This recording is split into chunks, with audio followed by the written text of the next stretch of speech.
Okay, quick recap. At Apple's Worldwide Developer Conference, they announced the successor to the critically acclaimed M1 chip. You guessed it, the M2 chip.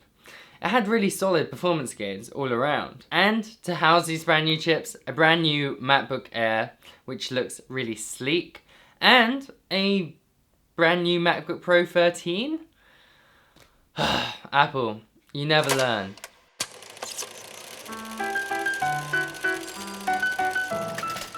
For the last couple of years, I think we've seen a new Apple. An Apple that actually listens to us, the consumer.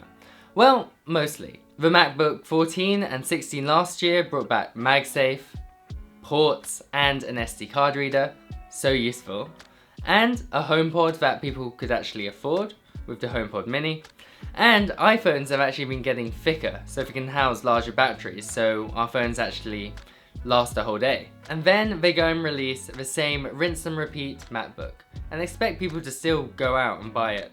Well, not me. Okay, so it's not like the new MacBook Pro is an outright bad product. It's just that it was announced alongside the brand new MacBook Air, which I think's a much better product, and it just makes the new MacBook Pro look dated. Anyway, let's compare.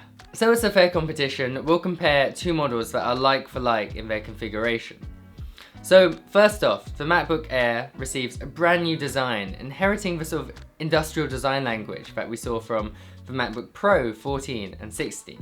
And yes, the notch is here and it's certainly going to be divisive, but at the end of the day, it gives you more screen real estate, so I'm not complaining. And overall, I think the new design looks very sleek. Now, compare that to the MacBook Pro, which is based off a now 6-year-old design, and it's certainly starting to look dated. For one, it has thicker bezels around the screen, and in my opinion, I think the aesthetic is less appealing of that of the Air. The new MacBook Air has an updated 1080p webcam compared to a potato-looking 720p cam of the old MacBook Pro. And for the first time in forever, the screen is better on the Air than the Pro machine. What's going on? It has support for 1 billion colors compared to millions on the MacBook Pro. The Air has MagSafe and fast charging, while the Pro has neither. I can't stress enough how many times MagSafe has saved my laptop from flying off the desk, so it's fantastic to see it here. Now, that's not to say the MacBook Pro doesn't have a few advantages. It has an active cooling system compared to the fanless design in the MacBook Air, which means it should be able to handle sustained loads better than the MacBook Air, and also eke out that extra little bit of performance from the new M2 chip. It also has a slightly better battery life, rated at a couple more hours than that of the Air. But honestly, for my money, I would get the MacBook Air. And if I needed that extra performance, I'll save up a little bit more and get the entry-level MacBook Pro 14, which actually gives you a huge leap in performance, and also actual pro features like a high refresh rate, mini LED display, more ports, an SD card reader.